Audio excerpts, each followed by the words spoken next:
Oh, welcome in, everybody. Episode 302 of the podcast. It's a shame that it's taken this long to get this man on. Sitting with me today, you've got another Tyler Kluver exclusive. No Drake, no Kevin. But from the title that you guys clicked on, you guys know that we have Connor Kornbrath in the studio, the virtual studio with us today. My boy, we haven't talked in a long time. How you doing? Good to see you, man. You're skinnier than the last time we talked. I know. I was like 245 in my playing days. I'm like, Woo! 200 now, dude. Right around $2, huh? I'm trying to stay around that $2. What's the fitness and diet plan look like to do that? So the diet plan is just honestly eat whatever you want, eat as much as you want. Because my metabolism, I'll lose weight if I Really? don't. Yeah. It's like the complete opposite. Like everyone I talk to now is like, hey, I'm trying to lose weight. Well, I'm like, I'm trying to gain weight. But the lowest I ever was post football after I tore my ACL in 2017, I got down to 185. Ooh. And for those Hawkeye fans that remember, Connor's not a small guy. He's a 6'7", right? 6'6". 6'6", 6'7". I'll call it 6'7". Connor, you're an interesting guest because, well, for a lot of reasons we could, but normally on our show, we've highlighted guys who go through the program, they make it all 5 years. You know, they have the fairy tale story, right? And it didn't work. Mine didn't end with sunshine and rainbows. Yeah, it didn't work out that way for you. And it's interesting because it doesn't work out that way for most guys. You're not the minority. I am. I don't know how many you guys came in with in 12, but I think we had 37 dudes in our class. And I think we graduated with 14. So I don't know what our stat was of like how many 2012 guys like made it to even my point, but I just remember locker room talk at one point. It was kind of slim picking. The attrition gets pretty deep, and it's not, it doesn't discriminate against position groups. Obviously, for those that remember, Connor got, you got significant playing time right off the bat, and I want to get to that in a second. But first, I want to figure out, because I don't even know if we ever talked about this. How did old Connor Kornbrath get into the punting game in the first place back in high school or before that? I was a multiple sport athlete, played basketball and soccer mostly as like say more of a kid. I kind of always had a strong leg in soccer, and then just like screwing around with friends at like school or backyard football, kind of learned I could kick a ball.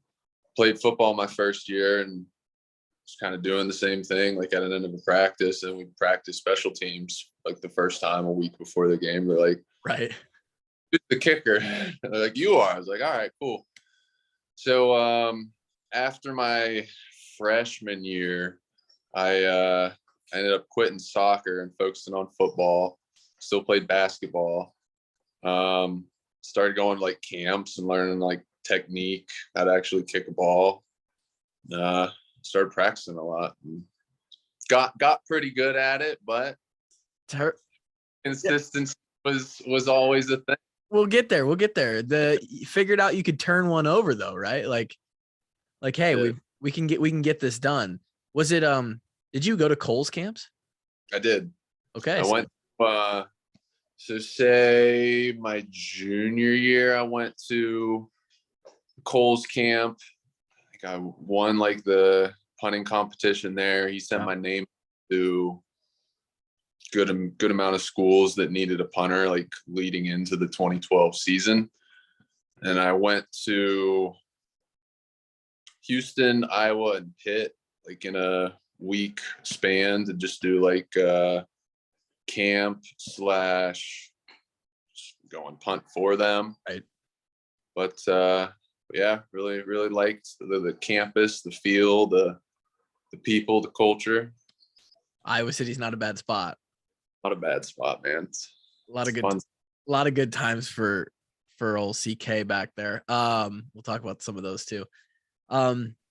Did you know anything about Iowa football before? Like, how much did you follow college football? I followed it a good bit. I mean, I honestly didn't know too much about them. My brother knew the most. Started looking into them more, hell of a program. I think it was either a year or 2 years before I was that Doyle hospitalized Arabdo. Yep. yeah, however many players. And I'm like, whatever, I'm tough ass Fucking pussies. me, and fucking did I find out. What? Oh man, I love it. You and I have some similar experience in that sense, because I wouldn't call either you or I, though we were high school athletes, multiple sport. Yeah. Neither of us really came in as with a real. And like to the average Joe, or just like I'll go play pickup basketball, and I'm like maybe one of the most athletic guys on the court, if not.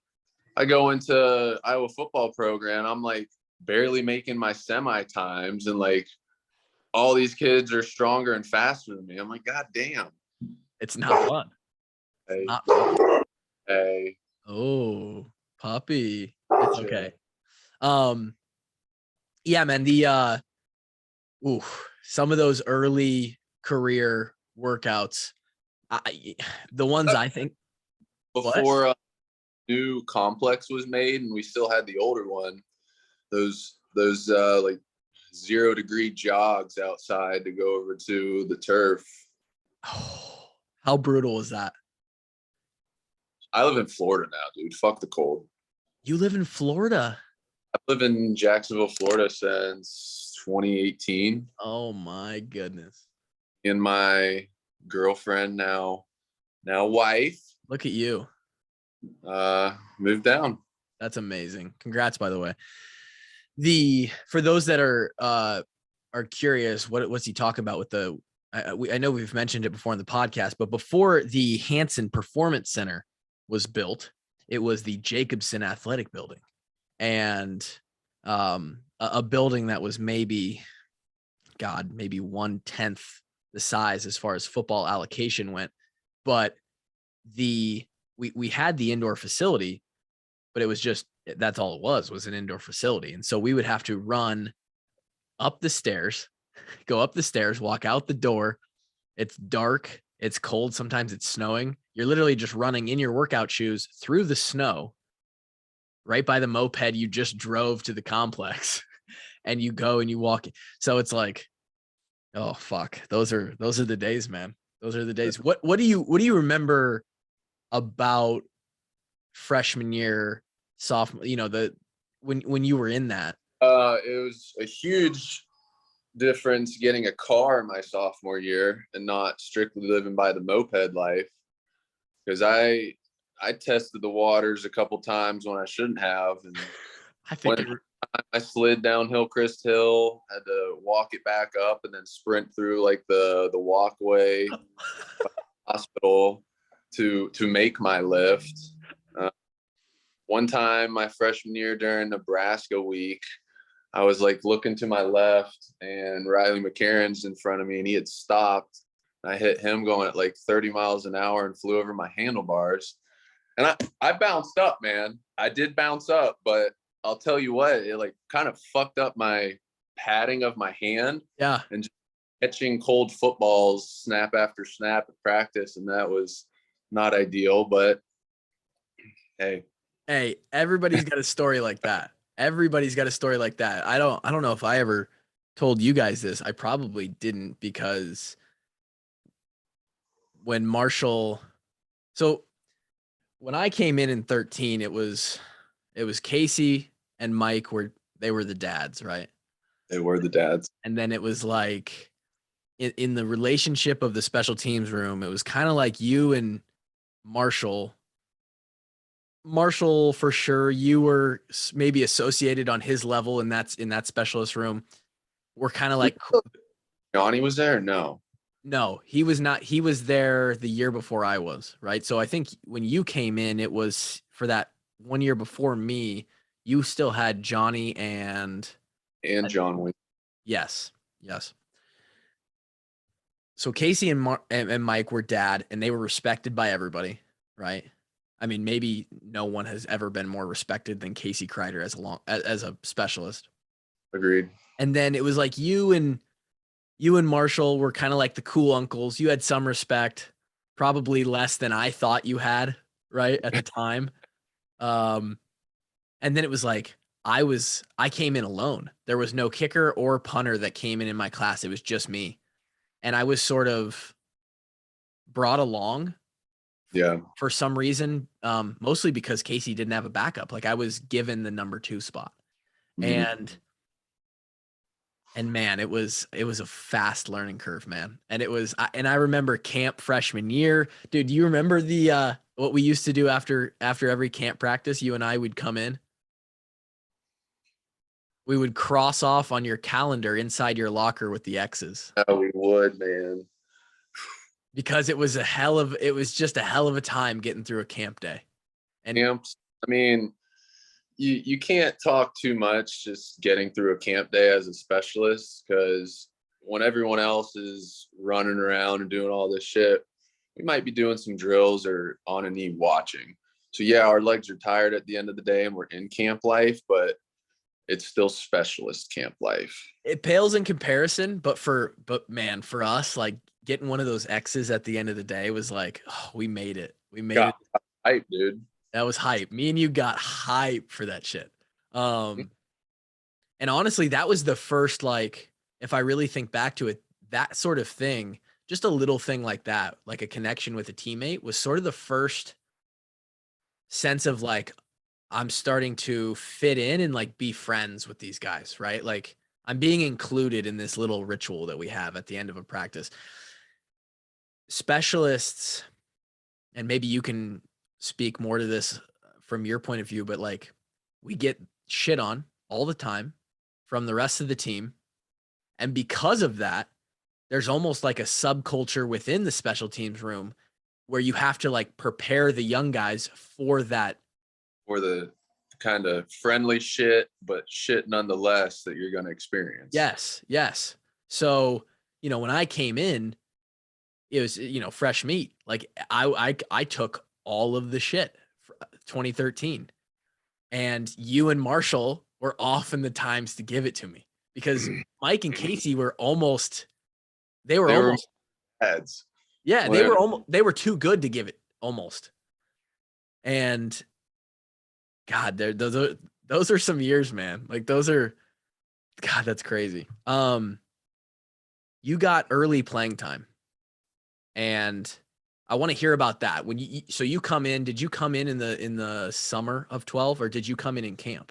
I came in summer of 12. So I think I took like a couple classes, lived at the Mayflower with like 3 other dudes, and was competing for a spot, but it was kind of open between like me, Johnny, and Winky. Because Donahue had just left, right?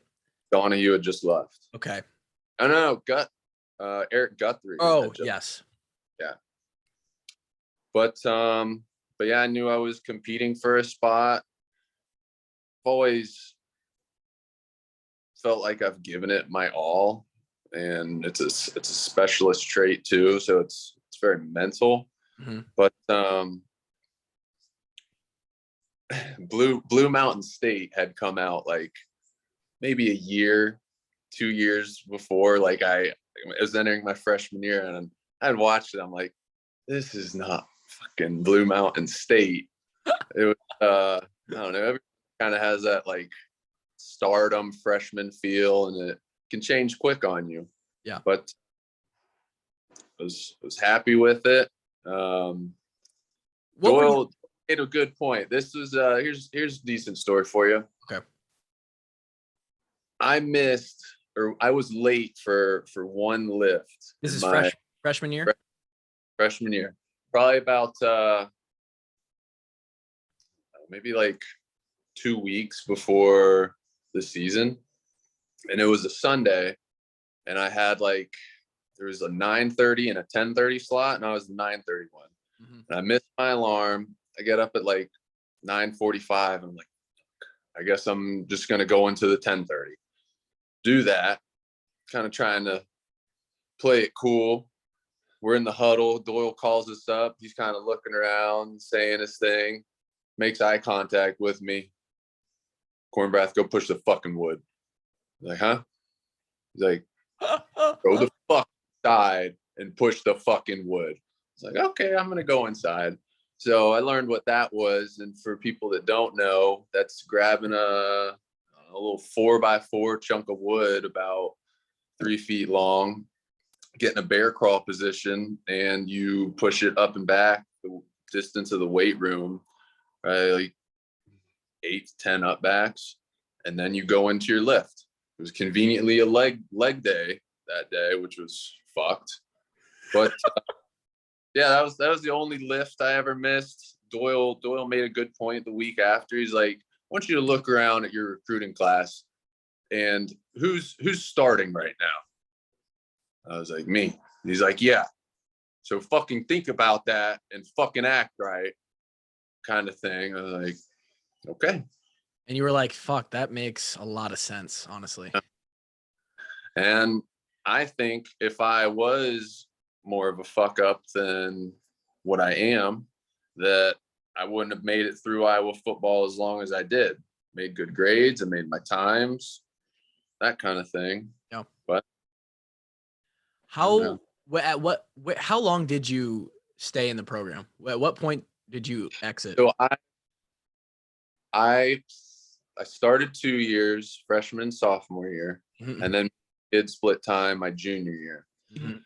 Senior year was still with the team going into summer conditioning, and there was a miscommunication / understanding between me and Coach Ferentz that if I was taking summer classes that summer, and he thought I was, which I wasn't. I was just going to like do a part-time job. So I went back to Iowa City and was like getting ready for my first summer workout, and I got called up to his office. I'm like, what is this about? So it ends up being we'll call it the Mullins treatment, where you're done, but they're still going to pay for your school. And he offered me if he wanted to help me transfer to another school. And at that point, I'll get into it too, because I know you've kind of planned through it, but you have mixed feelings. You can get burnt out on it. I was ready to get my degree and finish school at that point, but basically traveled to Iowa to leave a week later, and like that was my last Iowa workout. Wow. I did not know that. Yeah. I did not know that. I do want to come back to that. I remember that workout. You were telling me how you've been doing a lot of CrossFit that summer. And I was like, oh, a lot of my friends back home. You're like, that workout was easy. I'm like sucking wind. So Wow. yeah. I'm still doing CrossFit, by the way. Yeah, dude. I've seen you you dropped some long snapper weight. Oh yeah. Yeah. And it's funny because you never got to see me. I made it up to 245. Oh, yeah. Not a 6'6" 245. It looked a lot different. It was a 5'10" 245 when we trained. Yeah, thick. We, in the league, the guys are 6'2", 6'3". Yeah. And they're 240 minimum, right? And so I was basically told from everybody who I respected even a little bit in that process of training for the league that spring, like you can't change how tall you are, so you have to get to 245. Like you have to be. Yeah. But yeah, so I played around 215 when you were there and we were walking in and out of the locker room every day. I was around 215 then, up to 245, and now I I'm actually back to 200 because I've added quite a bit of muscle, but I got down to like I ran a marathon a year and a half ago, and at the end of that marathon I weighed like 182.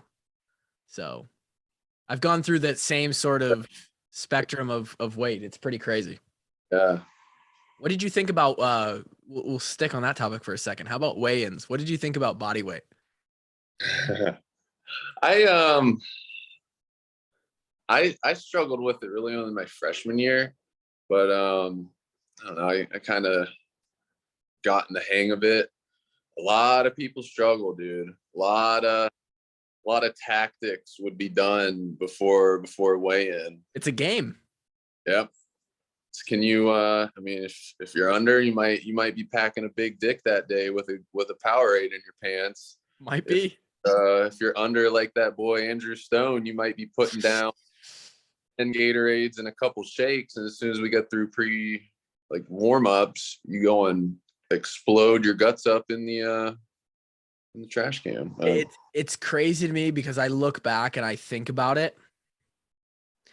And the stuff that came out with Doyle a couple years ago, this is where I really think I'm not, for people who have listened to this and have heard us talk about the Doyle situation, I'm very much a Doyle guy, right? I think that he was an absolute asshole coach, and that was his style, and that he was insensitive to people.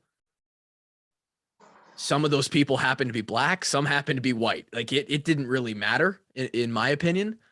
Words right out of my mouth. I've like seen some of your stuff, but I haven't like listened through. Like, kind of surprised me. You've done 302 episodes. It's a lot. Shout out, guys. But yeah, man, I was a firm believer that he could be an asshole. He was a good coach. Sometimes he didn't need to take it, say, to the level he did, but I don't think he was racist. No. Insensitive, right? Yeah. And I actually had this conversation not on the mic with Drake 2 days ago, and the way it kind of came out in my thinking was like sort of for the first time is like he was insensitive as a coach, right? He was, when you think old school hard ass fucking don't drink water, you're a pussy. I mean, it wasn't that far. He let us have water. But it was that kind of philosophy, and he was insensitive across the board, right? It could have been about your weight. It could have been about any number of things, right? And in that bucket was some things that were specific to guys who came from an African American culture, and so then a lot of that could definitely be seen as like, wow, he's singling me out for being like a different race or like having hair. So I totally, my eyes have opened a little bit onto how that all went down. Regardless of that, the reason I said that was as a 27-year-old now, knowing how that culture of the weight, like body weight shakes, get a shake in you, right? We used to, it was a joke, right? Like we'd walk in the complex, we'd see somebody and they're drinking a little Gatorade or something. You're like, oh, get a bottle in you. Get it in you, bud.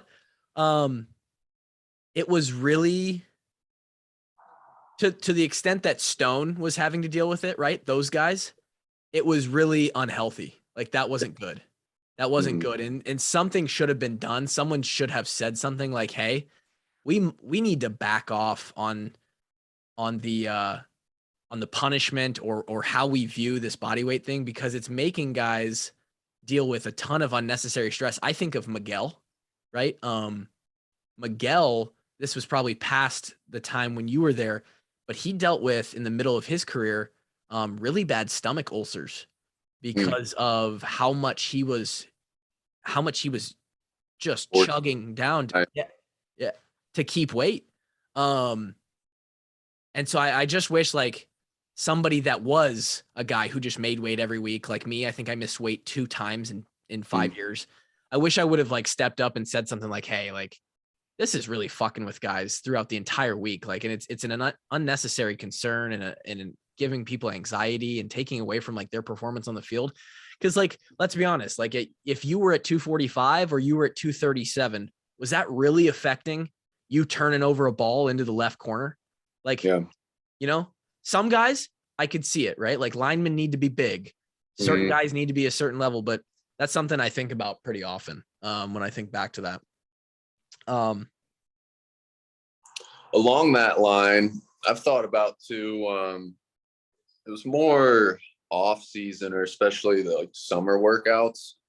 But it's tough to go get a good punt session in when like my legs are fucking shot, dude. Yes. You have no idea. And this was something that I said, I joked. I was very, very light with this, but like I'm into CrossFit. That's a hobby, but like a passion of mine, a personal interest of mine is like strength conditioning. I was an exercise science major. And so while I'm both going through school for a lot of this and just learning stuff on my own in the strength conditioning space, I would always think about like, and we would hear from other specialists too, right? Like from other teams that or like in the space. You're like, yeah, like I'm pretty sure Minnesota's specialists didn't even have to be there in the summer for the workouts at one point. So I started to think like, okay, it's cool. Like we earn respect by being able to be in the same, like do the same conditioning tests as Kittle and CJ and Josie and all these guys. But how is this affecting our performance? Like I'm tired as shit and I don't need to be, because I'm never going to be in a spot where I need this type of conditioning. Like, I don't know. And it was that again, that was old school, right? Like, I think if you had DeMarco as a strength coach now, he would probably say like, all right, specialists, you don't need to do this. Like, let's be smart, you know? Yeah. What were you told? Let's go back to, you come in, Gus had just left, you're fighting for a spot. Are you told that first year that you're the front runner? Like, what were you told? Because they always tell you something. I want to say I was maybe like the beginning of the year. He's like, you've got a kind of like a 2 to 3 week trial period to see how you do, and like throughout practice, like each week, to solidify the spot. You have it now, but it's not set in stone right now, because you were scholarshiped. Yeah, right out of high school. So they were kind of like saying like, okay, you're gonna be the guy, and we have a couple other guys, right? But it's gonna be yours unless you lose it. And freshman year, like obviously you worked through camp and got through it. And 2012, like Connor Kornbrath is running out there for the first punt. How did that feel? It's pretty sweet. I still remember that punt. I remember a lot of punts. First punt was at Chicago Stadium. Soldier Field, yeah. Field, yeah. Against Northern Illinois. I don't know how late into the game it was, maybe late first or like second quarter. But I was like standing on our goal line, and it was a kind of a line drive. It was like 45-yard dinger. Got into it. Yeah. Like, all right, let's fucking go. But yeah, man, I mentioned it before, consistency, something I struggled with, and the mental game with it of trying to tweak it. My freshman year, I wasn't as good at plus 50 punting, or like I didn't even do Aussie style kicking back then. But Winky actually did most of the plus 50. So against Northern Iowa, it's probably one of my least favorite punts in my career. I should have just tried to kick as far as I could. I'm like, I don't know, I don't want to hit a touchback. And I punt it. Not the best punt. It's going. Starts to flutter its tail back, hits the ground, bounces over all of our men, and I run down and in my hand. And you downed it.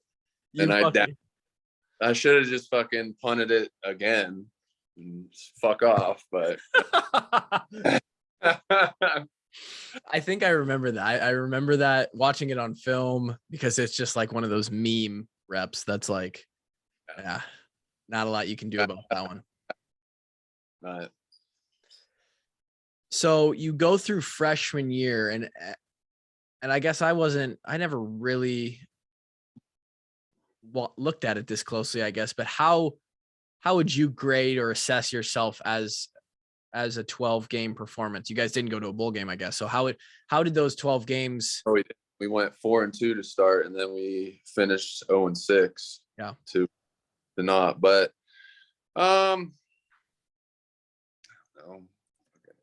6 out of 10 maybe. Okay. Yeah, okay. Improved my sophomore year and was turning balls over more consistently, but still having a fucking shank off the side of the foot. And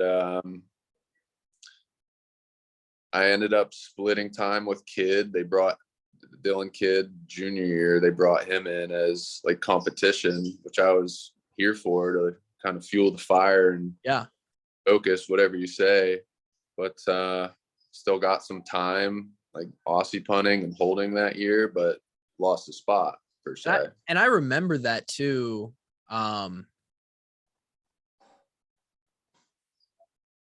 Your reputation inside the program, Doyle maybe wasn't a big Connor Kornbrath guy. I think it's fair to say that. Would you say that? I don't want to I mean, I have nothing against you, but I'm trying to paint the picture for the listeners. Here's a good one. One time, so I grew my hair out in college. Yeah, you got the flow. Yeah, dude, I had flow, but it was maybe winter conditioning of my freshman year, and so this is after that 4-8 season, or was it? Yeah, it would have been. Yeah, it was kind of like it was after that season. I was gonna say was it bowl prep, but there was no bowl prep. No, sir. Just 5 weeks of extra winter conditioning and prowlers. Oh fuck me. But no, we're like going over to do like hurdle hip mobility, and I literally take a step over my first one, and I just start getting raped verbally by Doyle, like, Kornbrath, you Joe college ass motherfucker, I don't even know what you're doing here. Are you fucking kidding me? And it's like, man, I didn't fuck up. I stepped over a hurdle, and this is how we're going to start the day. And like everybody's had some version of that too. And this is again, like, this is one of those Doyle things. Again, big Doyle guy, right? I love 95% of what he did, but man, sometimes what? But that I don't love him, but right. He, for some reason, it was almost like in his office as he was walking out for the group to start, he's like, who am I going to choose today? Who gets it today for no reason, right? And that's one of those things, right? And in your head, you're sitting there thinking, what the fuck? What did I do? Like, and like, it's not like you're about to like verbally stand up for yourself. Right. Yeah, no, you're not. And I actually have I didn't even do that, but I did respond to him one time when he was chewing my ass, and it got exponentially worse. I don't know if you remember, in the summer, we would start earlier in the summer with like an easy circuit of like a kettlebell. They were on the sideline. I think we did squats, swings, and rows. And like we started with like 6 reps, 2 rounds of each. And then you do like sets of 15, put it down and run across the field and then walk back. Mm-hmm. It was like one of our GPPs. Yeah. And I was like the last off the kettlebell, which like put me behind on the run. And then I'm not a fast guy. Everyone's beating my ass across the field. So I'm coming across way late. People are already walking back as I'm finishing across the line. From 40 yards away, he's screaming, Kluver, you think you're going to be a fucking starter on this team? And you're going to be the last one to finish through the fucking line? You got to be shitting me. And like, I'm dragging ass, man. Like when I get tired and I'm sweaty and I'm like, I produce saliva. I need to spit. So I like spit on the field just to like clear my mouth. Yeah. He thinks I'm spitting at him. He thought Yeah. and then dude, he's never walked across the field so fast. And I looked at him, I'm like, coach, I wasn't spitting at you. He's shut the fuck up. And I was like, I mean, it's like he kind of had like a switch in him that would like, you just don't want to. And then there were other days where it was like, damn, this guy's cool as hell. Like, and because of like the volatility on the good days, or when you got compliments, those were like almost exponentially better. You almost had to like feel out that compliment and like choose your response. Be like, is he fucking with me or like being nice? Thank you. You didn't want to. Yeah, there was almost a way like you didn't want to. There was a right way to accept that compliment from him. It was weird. He demanded a way of being, is the best way to describe it. A lot of times good, sometimes bad. So, but what I wanted to go back to was I remember when Kid got brought in, and I think that was so that would have been after my first year snapping, which would have been 2014. Yep. Yes. So 2013 was your first year. Casey snapped to you 2014. I started 12. Oh, 12. Oh, you were 2 years ahead of me. You were in Kane's class? No, I didn't redshirt though. Oh, you're right. So I'm snapping to you. All good. Oh, wait, no. Wait, so you played 12 and 13. Yeah. And then 14 was your third year. Your junior, my first year snapping. That was I don't remember either. Because Kid was not around. Oh, Kid was brought in after Casey left. Yep. That's right. So I become the snapper as Casey leaves. And that's right after that Outback Bowl 20. It would have been in 2014. Like 14, it was a January 1st. Yep. It was when Dylan got brought in from fucking El Camino College in California or wherever, JUCO. And he was previously at Florida State. And now we've got, and I remember you said you were like, I'm up for this challenge and competition. Like I want it to make me better. And that was no bullshit. Like I think going back to like, oh, Connor Doyle's not a Connor Kornbrath guy. I think that he maybe turned him a little more into a Connor Kornbrath guy. Well, because you showed that like I'm here to compete and punt. And I think what ensued was like both of you made each other better, but we still, for some reason, and I don't even think it was all you, I think it was a little bit me because I was still early in my career figuring out snapping.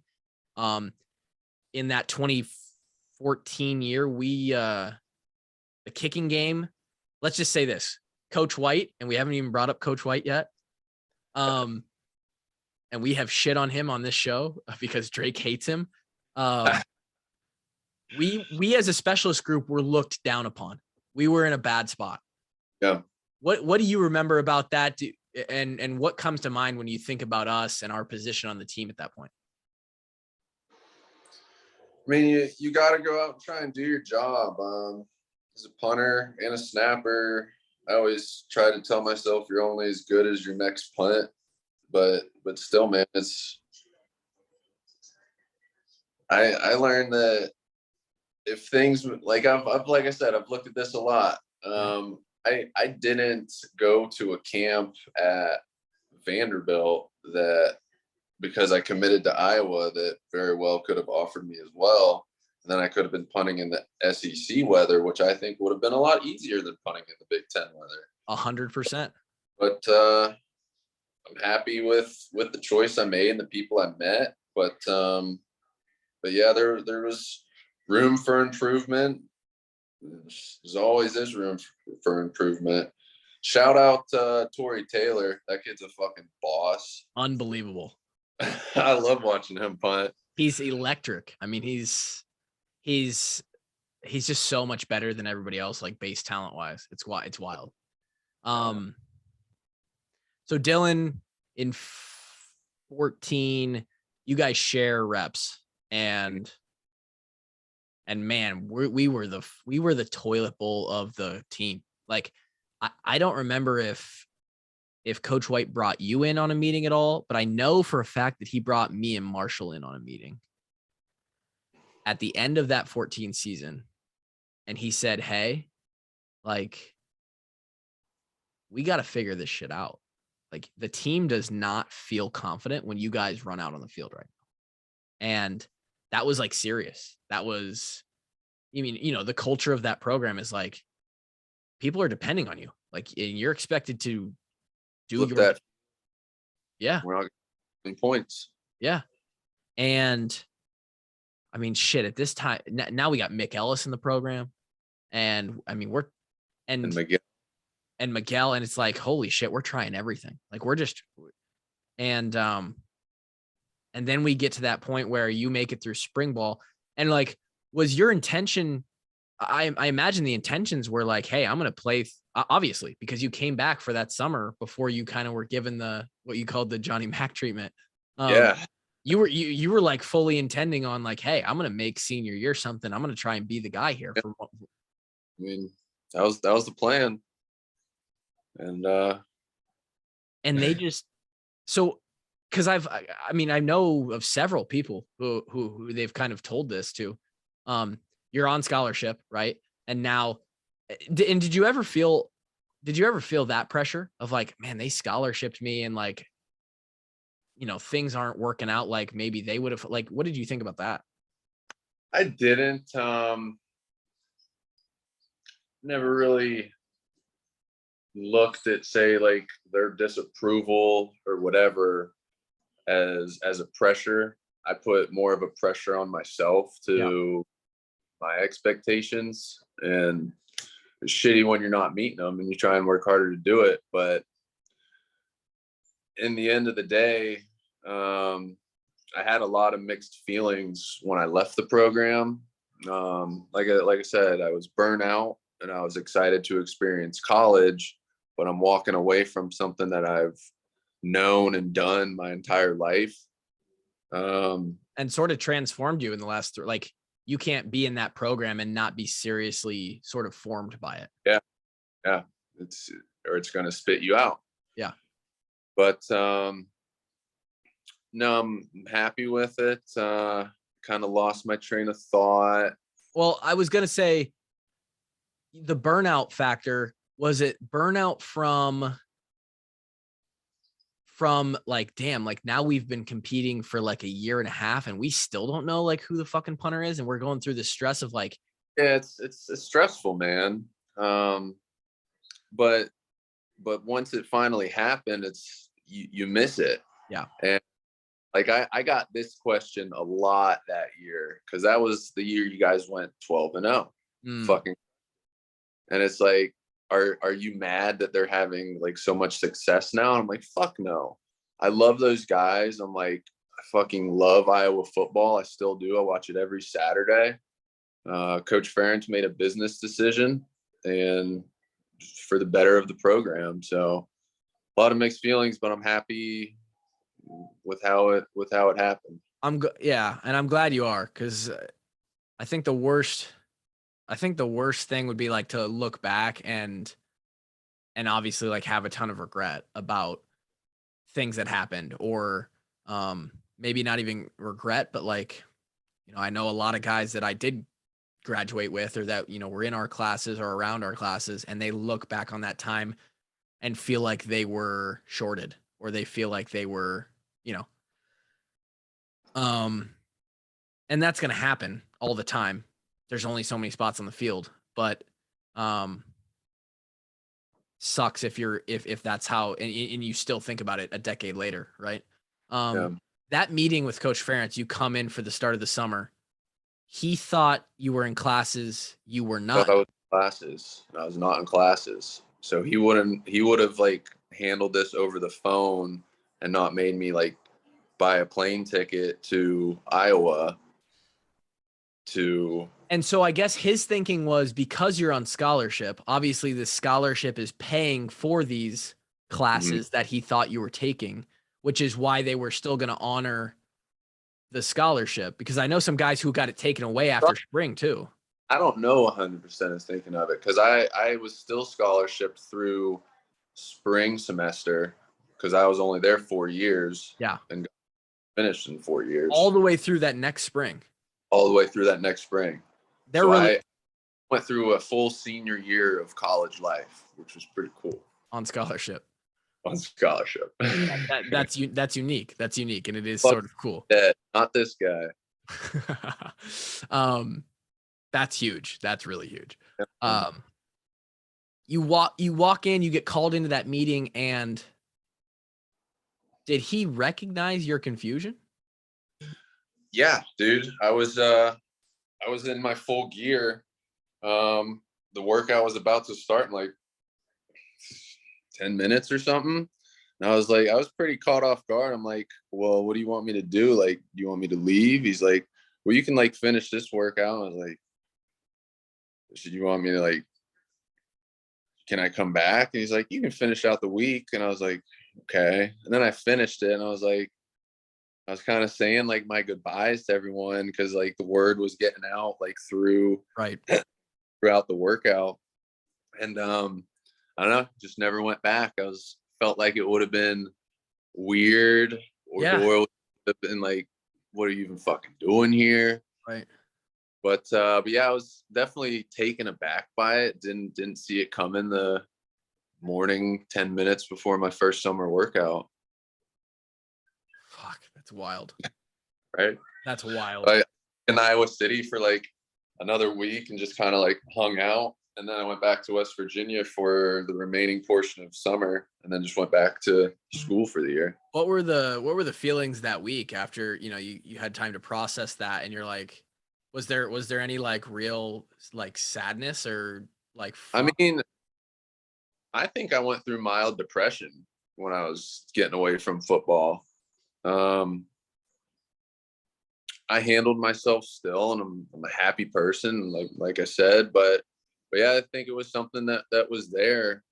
And one thing that I'll add that did not help consistency or keeping my head down and watching a punt all the way through was getting involved, not tweeting myself, but just reading hate Twitter after a game about yourself. It doesn't boost your confidence. No. I don't recommend players to do that. Especially specialists. Yeah. Kickers, punters, snappers.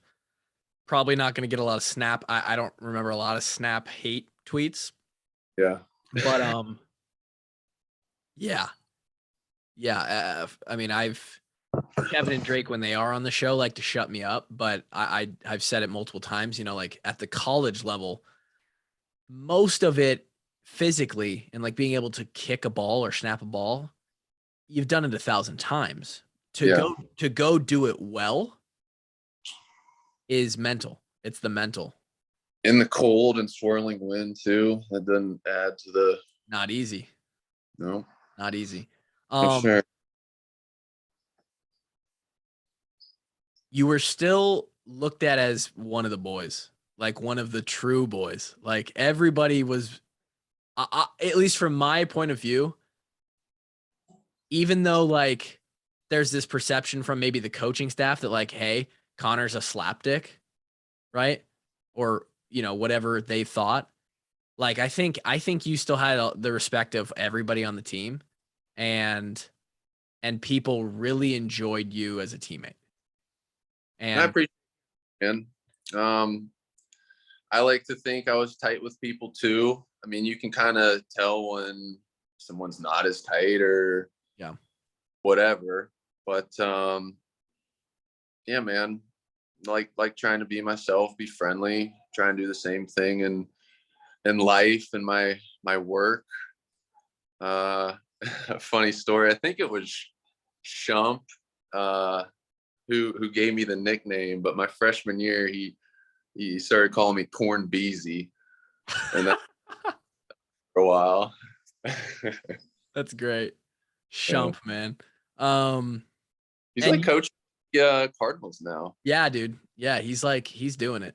And the one thing that nobody had on college corn was a big time. Hey, let's go down to the bars. Let's have fun. Let's enjoy Iowa City. Let's mesh the college experience, a little bit of Joe College with being a D1 athlete, which there's nothing wrong with that. I don't have anything against that.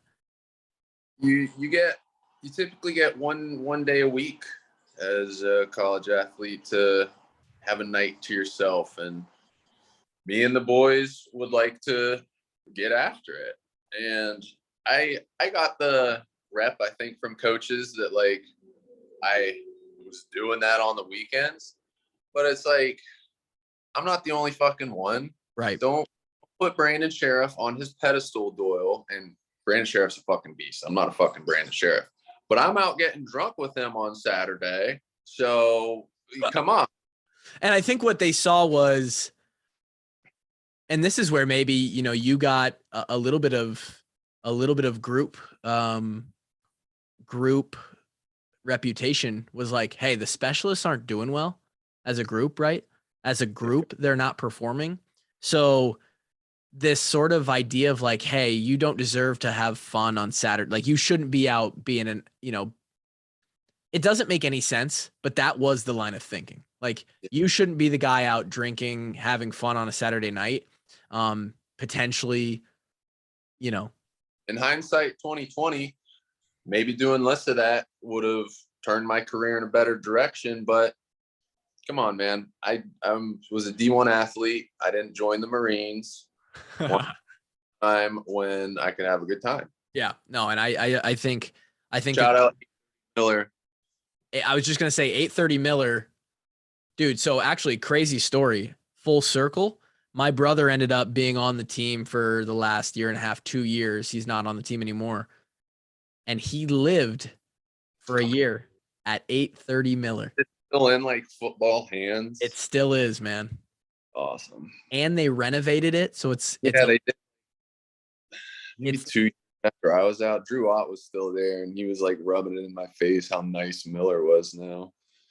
The dump, the place you guys lived in, it has changed a little bit. And that poor old dump, like our there was me and 4 other dudes there sophomore year, and like our parents would come in for a weekend and they'd clean it up. It looked the best it ever would. And Saturday night comes around and more people there than you plan, and you wake up and your floor is sticky and there's shit everywhere. And where's the spot? Where's the pregame? Well, probably or getting kicked out of the bars at 10 a.m. or 10 p.m. not being 21. Yep. It's like, do we do it, guys? All right, come on. All right. Everybody come to 8:30. Yeah, man, that was you guys. We had a party maybe like 2 weeks after Alden Hafar got like arrested for sprinting away from a party. Yeah. And it was like getting big, and we were like kicking people out, but that house was fun. It was.